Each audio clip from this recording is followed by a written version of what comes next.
ዛሬ በብዙዎቻችሁ ጥያቄ መሰረት በሰው ልጅ የህልም ዓለም ውስጥ ትልቅ ቦታ ስለሚሰጠው ስለ እባብን በህልም ማየት በዝርዝር እንነጋገራለን። እባብን በህልም ማየት ያስፈራል ወይስ የምስራች ነው? ዛሬ ከሃይማኖት፣ ከሳይኮሎጂ እና ከባህል አንፃር ያለውን ጥልቅ ሚስጥር እናያለን። ሰብስክራይብ በማድረግ እስከ መጨረሻው አብራችሁን ቆዩ። እባብን በህልም ማየት በሃይማኖታዊና በሳይኮሎጂ እይታ ፍጹም የተለያየ ትርጉም ሊኖረው ይችላል። ማለትም በሃይማኖት አንፃር ስናየው አብዛኛዎቹ የሃይማኖት አስተምሮቶች እባብን በህልማችን ማየት ከመንፈሳዊ ውጊያ እና ከክፉ ኃይሎች ጋር ያያይዙታል። በመጽሐፍ ቅዱስም ሆነ በሌሎች ሃይማኖታዊ መጽሐፍት እባብን ለመጀመሪያ ጊዜ የተሰጠው ሰውን ለማሳት የመጣ ተንኮለኛ ፍጡር ሆኖ ነው።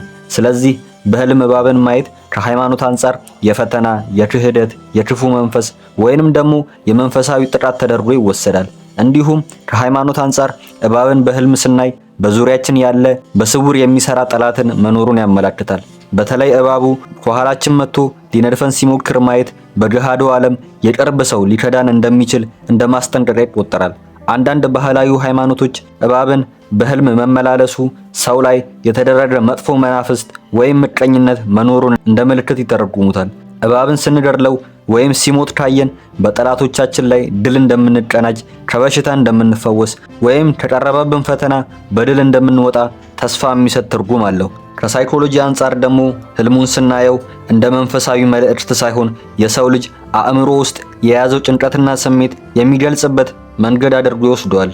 ታዋቂው የሳይኮሎጂ ባለሙያ ሲግመንድ ፍራውድ እንደሚለው እባብን በህልም ማየት የታፈኑ ስሜቶችን ወይም በውስጣችን ያለ ጥልቅ ፍርሃት እንዳለ ያሳያል ይለናል። በስነ ልቦና ትንተና ዘንድ ሰፊ ትርጉም የሚሰጠው ጉዳይ ሲሆን እንደየሁኔታው ትርጉሙም ሊለያይ ይችላል። አንዳንድ ጊዜ ከስነ ልቦናዊ አንፃር እባብን በህልም ማየት እንደ ስጋት፣ ፍርሃት ተደርጎ ይወሰዳል።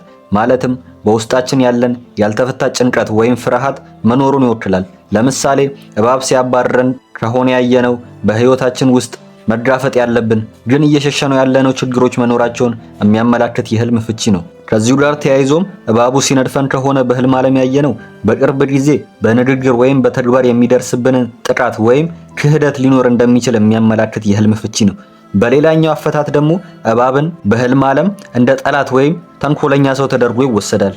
ይህ በጣም የተለመደ ፍቺ እባብን እንደ ጠላት ማየት ነው። ማለትም በህልም ዓለም ያየነው በጣም ትልቅ እባብ ከሆነ ጠላታችን ጠንካራ ወይም ደግሞ ትልቅ ስልጣን ያለው ሊሆን እንደሚችል የሚያመላክት የህልም ፍቺ ነው።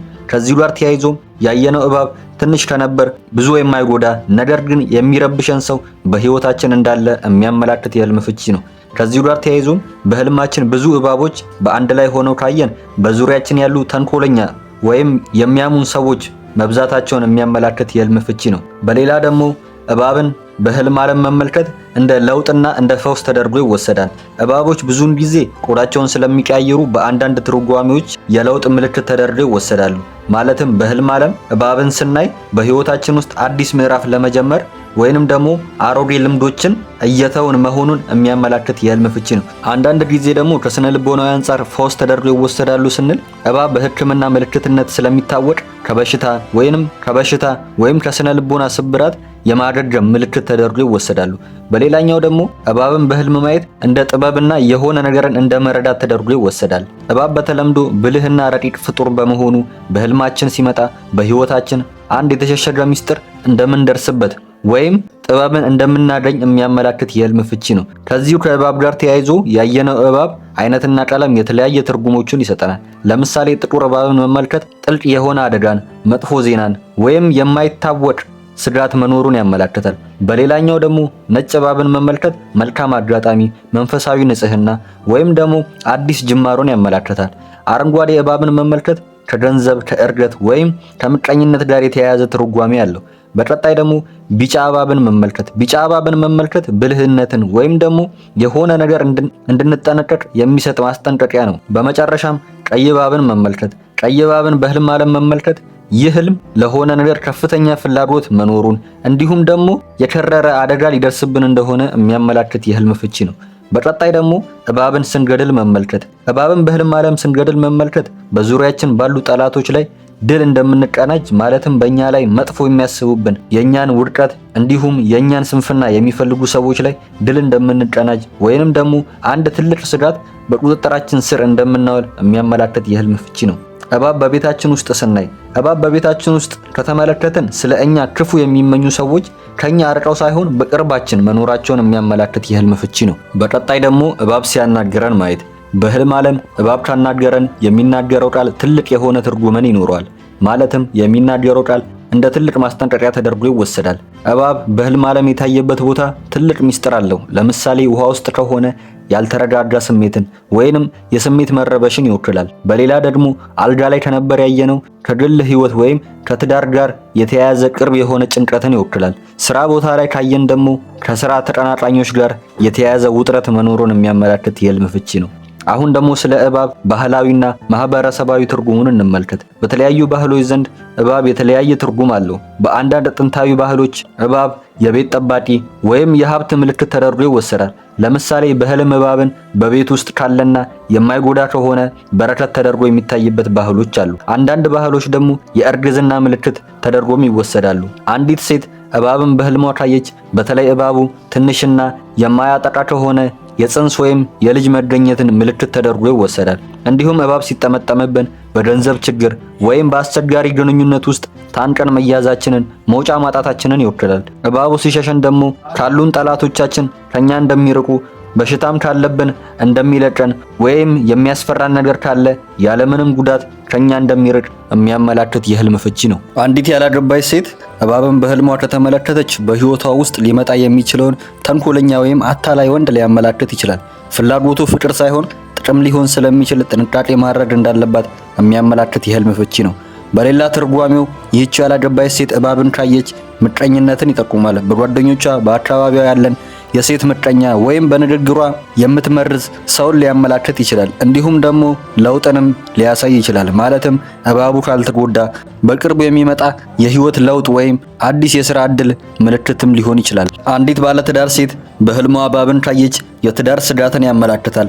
ማለትም በህልሟ እባቡን ቤት ውስጥ ወይንም አልጋ ላይ ካየች በትዳሯ ውስጥ ጣልቃ የሚገባ ሶስተኛ ሰው ወይንም በትዳር አጋሯ ላይ ያላትን ጥርጣሬ ሊያሳይ ይችላል።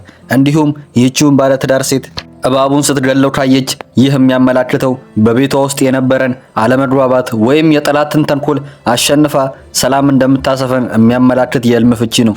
ይህቺ ባለትዳር ሴት ትናንሽ እባቦችን ካየች የልጆቿ ጉዳይ ወይም የቤት ውስጥ ጫና አእምሯን እያስጨነቀው እንደሆነ የሚያመላክት የህልም ፍቺ ነው። በቀጣይ ደግሞ ለነፍሰ ጡር ሴት እባብን በህልም ማየቷ የሚሰጠውን ትርጉም እናያለን። ብዙ ባህላዊ ትርጓሜዎች ነፍሰ ጡር ሴት እባብን ካየች ወንድ ልጅ ትወልዳለች ብሎ ይታመናል።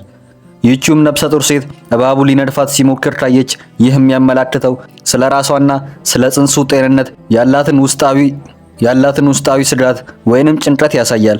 ይህ ህልም ራስሽን ጠብቂ፣ በቂ ረፍት አድርጊ የሚል የአእምሮ መልእክት አለው።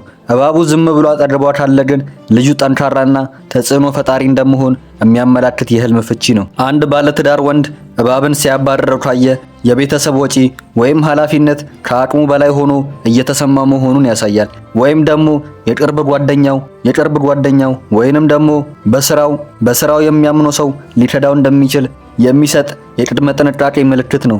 ይህም ባለትዳር ወንድ እባብን ሲገድል ካየ የቤተሰቡን ጠላቶች እንደሚከላከልና በቅርቡ ትልቅ የገንዘብ ወይንም የሥራ ስኬት እንደሚያገኝ የሚያመላክተው የህልም ፍቺ ነው። አንድ ያላገባ ወይንም ሲንግል ወንድ በህልሙ እባብን ካየ ከሴቶች ጋር ባለው ግንኙነት ሊመጣ የሚችለውን ወጥመድ ወይንም ፈተና ሊያመላክት ይችላል። እባቡንም በእጁ ከያዘው በጠላቶቹ ላይ የበላይነትን እንደሚቀናጅ በራሱ ላይ ያለውን መተማመን እያሳደገ መሆኑን የሚያመላክት የህልም ፍቺ ነው።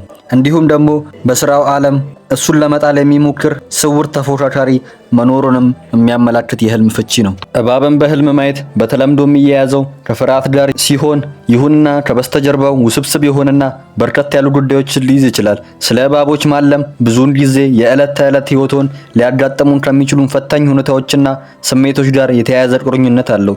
እባቦችን በህልም ካዩ ሊፈቱ የሚገባቸው በህይወቱ ያሉ ችግሮችን መፍታትና በፈውስ ሂደት ውስጥ እንደሚሄዱ የሚያሳዩ ምልክቶች እንደሆኑ የህልም ፍቺዎች ይጠቁማሉ። በህልም እባብን መመልከት ያልተሳካና የተትረፈረፈ ሀብትን ሊያመላክት እንደሚችል የተለያዩ የህልም ፍቺዎች ይናገራሉ።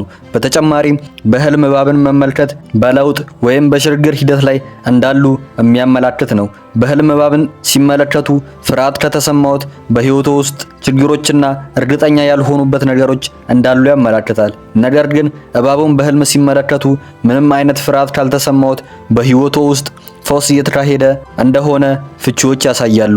የሞተ እባብን በህልም መመልከት ጥሩ ምልክት ነው። እርሶ እየተታለሉ እየፈሩ ወይንም እየተፈተኑ የሚኖሩበትን ጊዜ ተሻግረው ወደ ተሻለ ህይወት መሄዶን የሚያመላክት የህልም ፍቺ ነው። ለማጠቃለል ያክል እባብን በህልም ማየት ሁልጊዜ መጥፎ አይደለም። በውስጣችን ያለውን ፍርሃት እንድንጋፈጥ ወይም ከጠላቶቻችን እንድንጠነቀቅ የሚረዳን የንቃት ደወል ነው። ዋናው ቁም ነገር ህልሙን ካየን በኋላ የሚሰማን ስሜት ነው። ሰላም ከተሰማን ጥሩ ሲሆን፣ ፍርሃት ከተሰማን ደግሞ የጥንቃቄ ምልክት ነው። ለዛሬ የነበረን ቪዲዮ ይህንን ይመስላል። ለእናንተ እባብ በህልማችሁ አይታችሁ ታውቃላችሁ? ምንስ ሆነ? በኮሜንት መስጫው አሳውቁኝ። ቪዲዮውን ከወደዳችሁት ላይክ እና ሰብስክራይብ ማድረግ እንዳይረሳ። በሚቀጥለው ቪዲዮ እስክንገናኝ ሰላም ቆዩልኝ።